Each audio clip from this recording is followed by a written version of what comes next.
हर शादीशुदा जोड़े को पति पत्नी के झगड़े की ये कहानी एक बार ज़रूर पढ़नी चाहिए।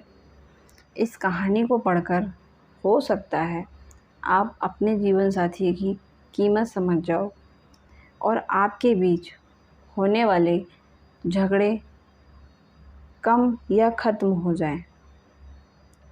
प्रज्ञा ने कहा, समर्थ, यह वीडियो देखो, कितना कॉमेडी है। समर्थ झुंझलाते हुए बोला, प्रज्ञा प्लीज़ मुझे मेरा काम करने दो, मुझे परेशान मत करो। ऐसी फालतू बातें सुनने के लिए मेरे पास तुम्हारे जैसा फालतू वक्त नहीं है।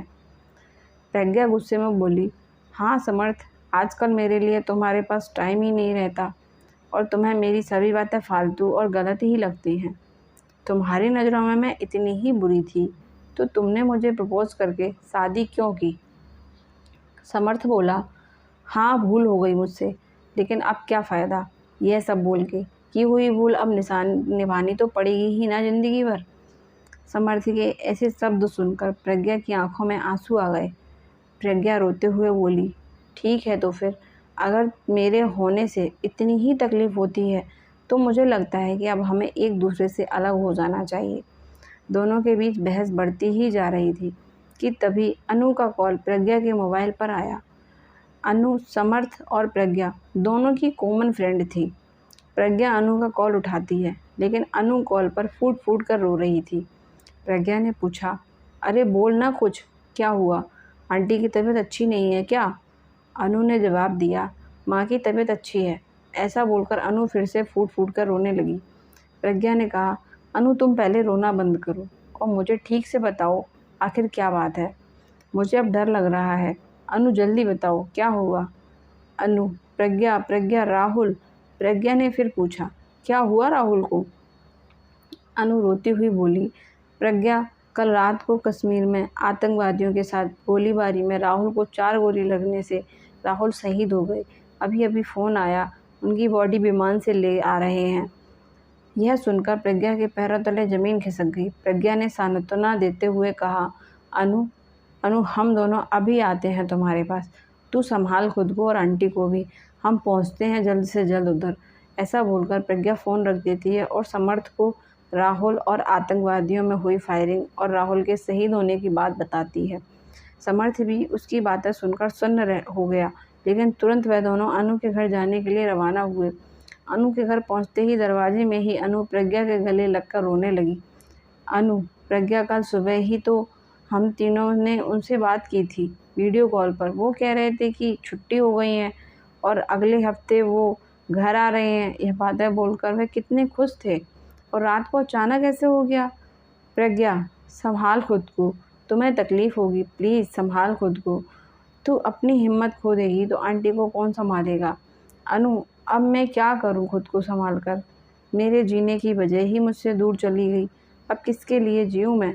बस 6 महीने हुए हमारी शादी को। शादी होते ही 15 दिन में वह ड्यूटी पर निकल गए। एक दूसरे को समझने के लिए भी वक्त नहीं मिला। प्रज्ञा, इतने सपने देखे थे हम दोनों ने, हमारे बच्चे के, नए घर के, एक दूसरे के लिए बहुत सारी बातों के सपने देखे थे। अब सारे सपने अधूरे रह गए। हमें वक्त ही नहीं मिला प्रज्ञा, वक्त ही नहीं मिला। थोड़ी देर में राहुल की बॉडी तिरंगे में लपेटकर घर पर आई। शासकीय इंतजाम में राहुल का अंतिम संस्कार हुआ। सभी विधि खत्म होने पर समर्थ और प्रज्ञा अपने घर वापस देर रात तक पहुँचे। प्रज्ञा, समर्थ, तुम क्या खाना खाने वाले हो क्या? मुझे तो भूख नहीं है। समर्थ, नहीं, चाय बनाओ, बहुत सर दर्द हो रहा है, कुछ समझ में नहीं आ रहा। प्रज्ञा दोनों के लिए चाय बनाकर ले आती है। चाय पीने के बाद दोनों शांति से सोफे पर बैठते हैं। समर्थ, सॉरी प्रज्ञा, मैं सुबह तुम पर बहुत चिल्लाया, लेकिन मैं भी क्या करूं प्रज्ञा। वर्क फ्रॉम होम होकर भी इतना प्रेशर होता है और इस वजह से मैं इतना चिड़चिड़ा हो जाता हूं कि उसका गुस्सा तुम पर निकलता है। मुझे माफ़ कर दो प्रज्ञा। प्रज्ञा, समर्थ तुम सॉरी मत बोलो, मैं भी गलत थी, मैंने भी ज़्यादा ही बोल दिया था कि हमें अलग हो जाना चाहिए, मुझे ऐसा नहीं बोलना चाहिए था। समर्थ, प्रज्ञा तुम्हारा गुस्सा भी सही है, मैं तुम्हें वक्त दे पाऊँ इतनी सी तो तुम्हारी इच्छा होती है। प्रज्ञा, हाँ लेकिन मुझे भी तुम्हें समझना चाहिए था। तुम्हारे काम का प्रेशर ना समझते हुए मैं अपना गुस्सा तुम पर निकाल रही थी। समर्थ, इट्स ओके प्रज्ञा, हम दोनों ही अपनी अपनी जगह सही थे, बस हम दोनों एक दूसरे को समझ नहीं पाए। प्रज्ञा ने रोते हुए समर्थ से कहा।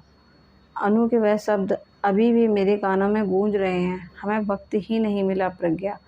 हमें मिला हुआ वक्त को कितना ग्रांटेड लेते हैं, है ना?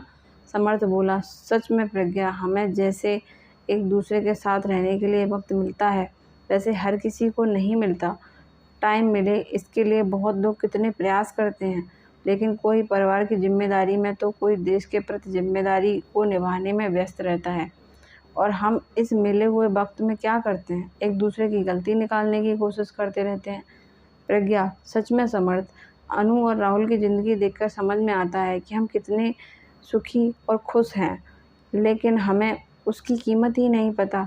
हम हमारी ज़िंदगी में छोटे छोटे दुख में उलझे रहते हैं। समर्थ, हमारा देश सुखी और प्यार से रहे, इसलिए हमारे देश के जवान अपने परिवार को छोड़कर देश की सीमा पर अपनी जान की परवाह ना करके हमारे लिए लड़ाई करता है। तब भी हम यहाँ पर जाति, धर्म, पैसा, प्रेम, वक्त, ऐसी छोटी बातों पर एक दूसरे से झगड़ा करते हैं। प्रज्ञा, हाँ चलो फिर आज से हम एक दूसरे की भावनाओं की कदर करेंगे और प्यार का सम्मान करेंगे, एक दूसरे को समझने की कोशिश करेंगे। समर्थ, हाँ, और हम ये सुनिश्चित करेंगे कि हमारे सुख और खुशी के लिए जो जवान सीमा पर लड़ते हैं, जो शहीद होते हैं, उन्हें और उनके परिवार को सुख के कुछ पल दे सकें। हमसे जितनी छोटी देश सेवा हो सके उतनी कर देश का कर्ज चुका सकें। तो दोस्तों, ये कहानी यहीं पर ख़त्म होती है। अगर आपको ये कहानी पसंद आई हो तो मेरे चैनल को सब्सक्राइब करें और वीडियो को लाइक करना ना भूलें।